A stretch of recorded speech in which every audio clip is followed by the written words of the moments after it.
Here we are, finally, at the end of 2020, and I guess a lot of people are probably going to be pretty happy to see it go. I mean, there was a lot of people with a lot of plans this year that had to get postponed or canceled altogether. I mean, I know I had a lot of very important things I wanted to get done this year that never really amounted to anything. I mean, I bought this suit in like February, thinking I was going to have places to wear it. Imagine me thinking I was going to socialize in 2020. What kind of a world would I think we were going to be living in? But 2020 did see me release a couple interesting things on the channel. I spent months and months carefully planning a meticulous Mortal Kombat stop motion animation with a lot of different endings. I think there was like 20 fatalities, carefully linking each video together. And I also spent a couple of days just for fun talking about Ninja Turtles and making a video about that. A couple months worth of work, a couple days worth of work. YouTube, am I right?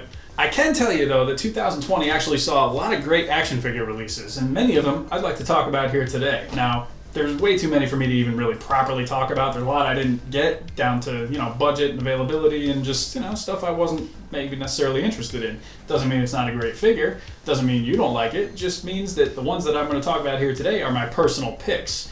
Maybe you like some of these as well. Maybe you don't have them yet, but maybe you're going to get them for Christmas. I mean, let's face it, whatever you get for Christmas is bound to be better than what I got for Christmas.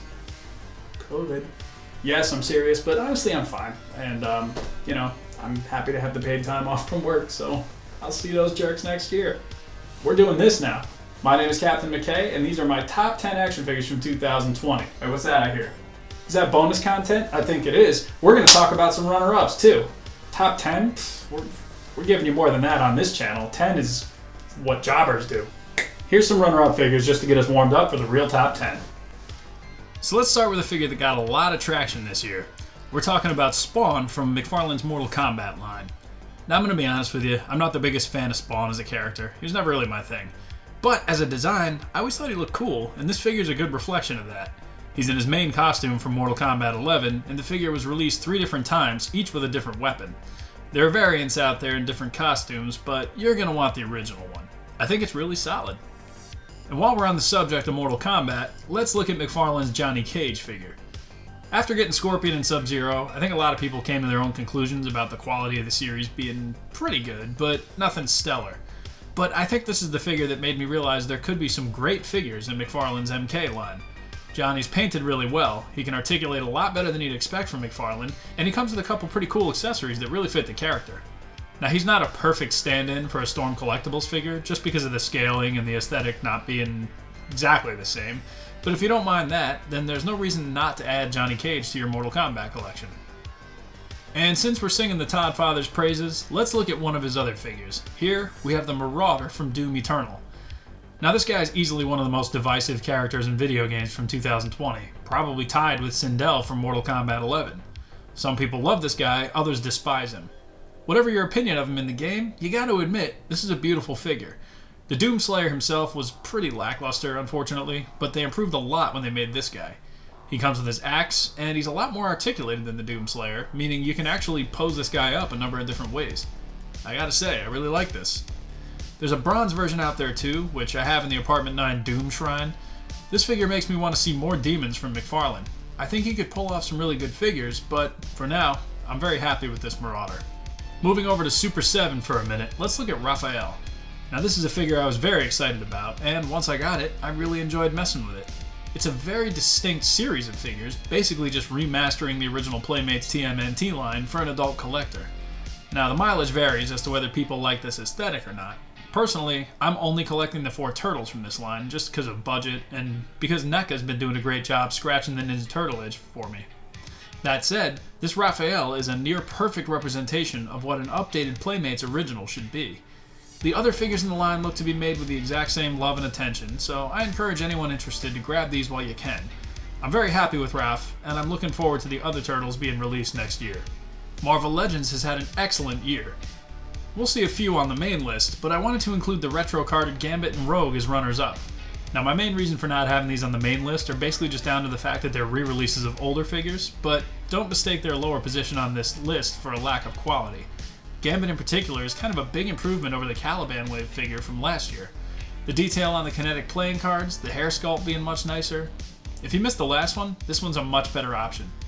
I dare say Rogue is the same story. Now at first I wasn't impressed with the promo images of this figure's head sculpt, but in hand it's really nice.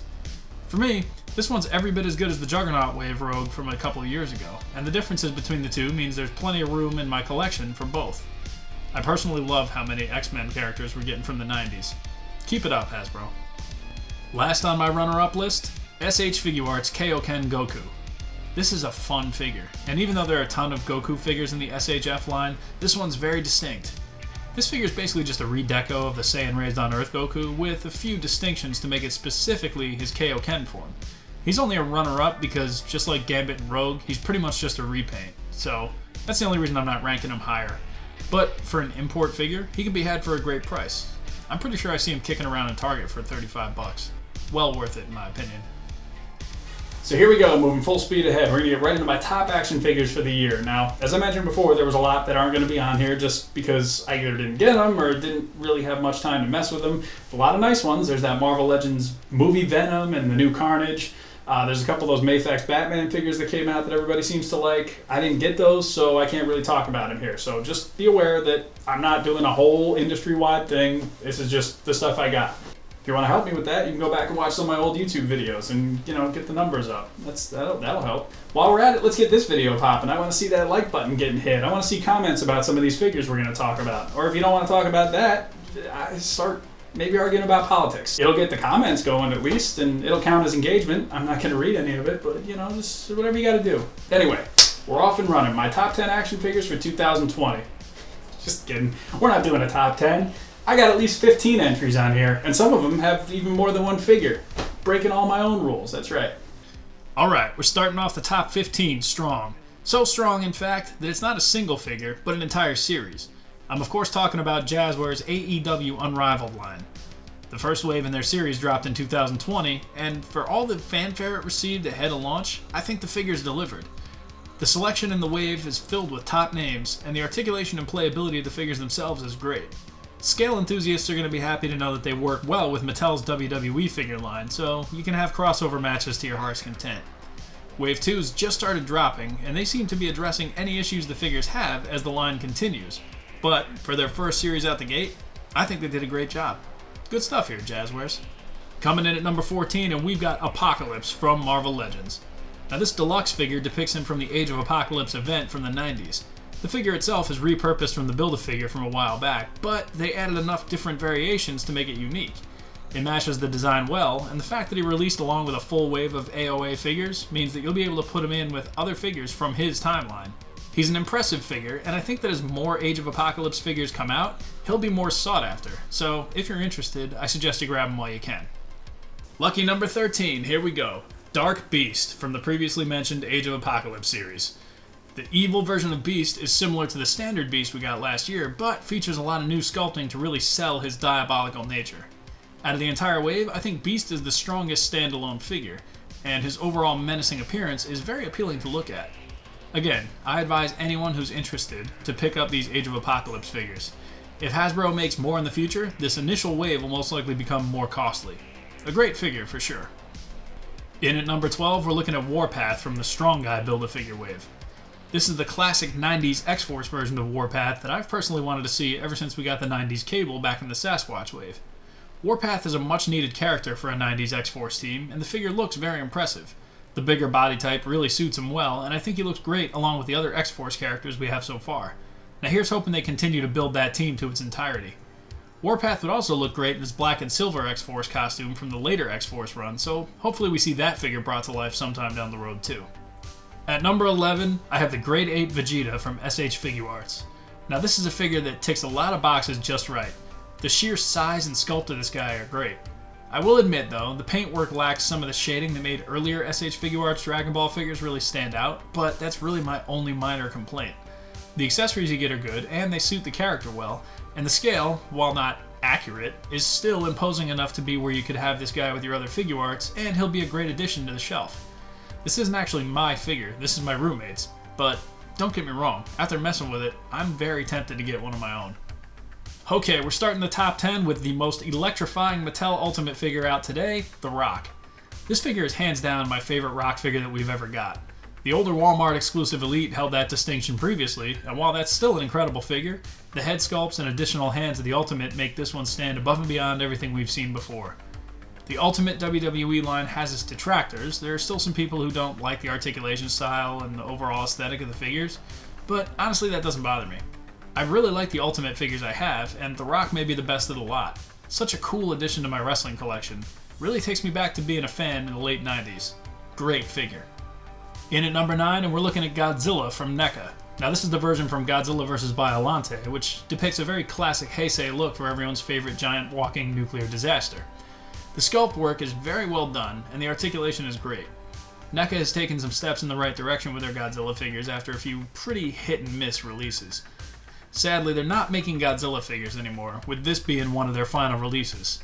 But, for the price, if you're not interested in spending way more for the higher-end imports from SH Monster Arts, I think you'll be very happy if you pick this guy up. Really cool. Number 8, here we go. It's Spider-Man from the Marvel Legends Retro Card Series. Back in 2015, I ranked Pizza Spidey as one of my top figures of the year, and this figure is deserving of all the same praise I gave that figure all those years ago. I do think I would have ranked this one higher if he included open hands in addition to his fists and web-spinning hands, but apart from that, this is a great version of Spider-Man. The new body type allows for a lot of poses, and while I'm not a huge fan of the way the neck looks, I will admit that it opens up some great possibilities for posing. Here's hoping we see some more costumes on this body. Let's talk about number 7, which is another Dragon Ball figure from SH Figuarts. This time, it's Captain Ginyu. Previously, there'd been a third-party version of Ginyu released, but Bandai said, yeah, we'll take it from here, and then they gave us their official release. This figure's a lot of fun, although the armor pieces are a little too easy to pop off. That's just a minor issue that I have. This is one of those figures that's only going to improve with other releases, since the rest of the Ginyu Force is coming next year. I knew what a slippery slope I was getting into when I bought this, since basically it just meant that I was going to have to buy all the other ones. Go ahead, ask me if I'm mad about it. Number 6 gives us Sugar Man. Now this is the Build-A-Figure from that Age of Apocalypse series I mentioned earlier. The reason I went with Sugar Man is because he's such a unique figure. There's really nothing else like it in my collection. He's so twisted, such a menacing, ugly beast of a figure, and I love it. I think they did a great job with this one, and even if you don't like Marvel Legends, he looks like he's right at home on a shelf full of McFarlane or NECA-style monster figures. It's a great figure, and I'm happy they went with him as the Build-A-Figure. Starting the top 5 now, and we got a 2 for 1. That's right, it's Casey Jones from NECA. Now I was torn whether I wanted to put the cartoon or the movie version on this list, so I compromised and we're throwing them both on. That's right, breaking all my own rules. These are both from NECA 2-packs. The cartoon one includes a damaged foot soldier, and the movie one includes Raphael. Those figures are very good, but they're basically alternate versions of figures that we've already seen, so I'm not going to spend any time on them.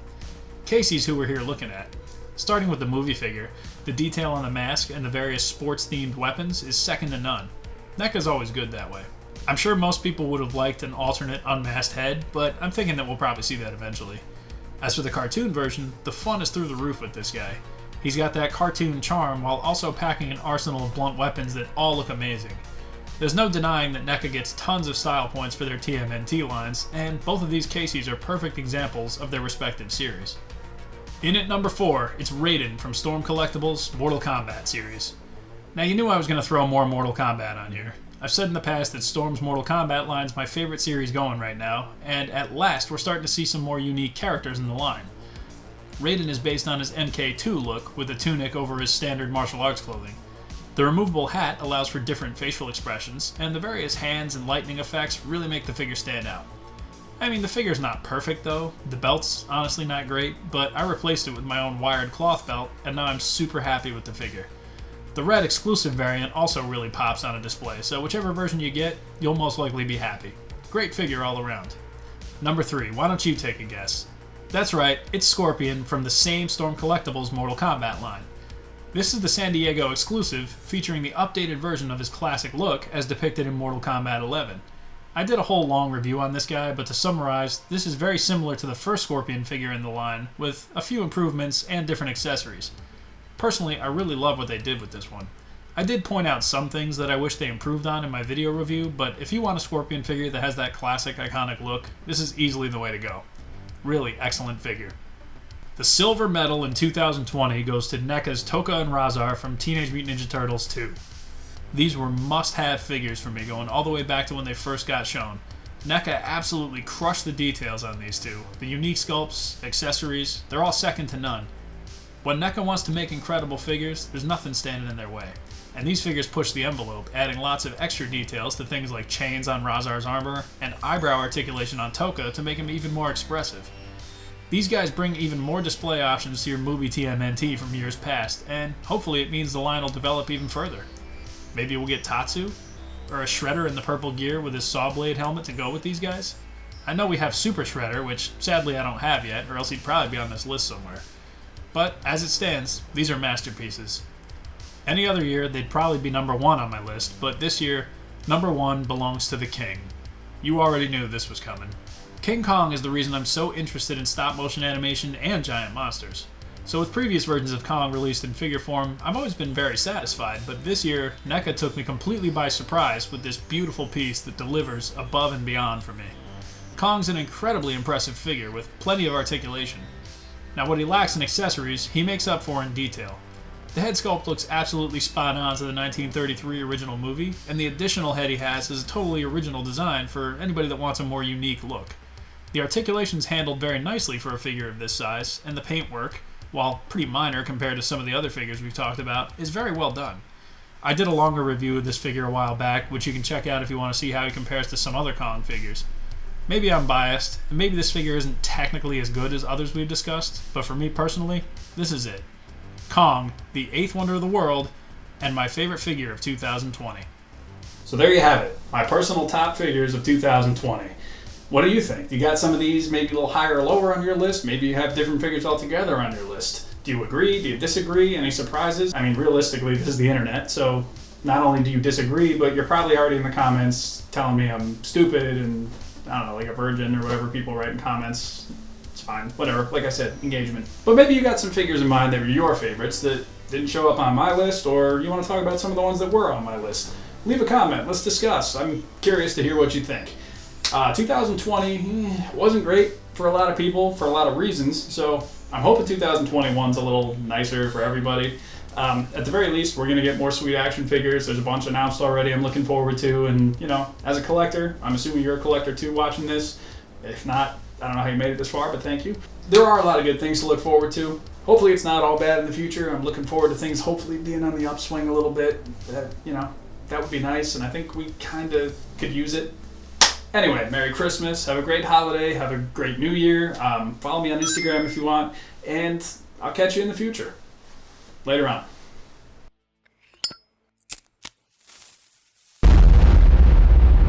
That's crispy.